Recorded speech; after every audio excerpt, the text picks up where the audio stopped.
Hey guys, Taylor here. Spring and summer are barreling down the corner, which means it's time to get our self tanner on. As you can see, I'm really naturally very fair. So during the summer, I love to add some additional color when I'm out by the pool chilling. We're gonna talk about self tan application in 3 different phases. The first phase is gonna be the prep. These are the steps you're gonna do before you apply your self tanner, starting around 24 to 48 hours before you want to actually apply the tanner.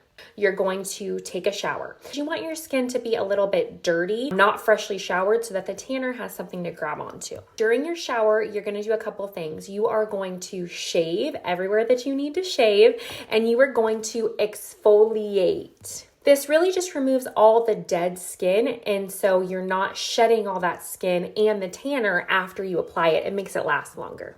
My go-to exfoliation technique is this COOLA Sunless Tanner Applicator Mitt. It's a 2-in-1 exfoliator and applicator, and it has a really nice rough surface on this side. I take this in the shower and I use a sugar scrub, and I just really scrub all the dead skin off my body and then continue my shower as normal. When it comes to self-tanner, lotion is your best friend.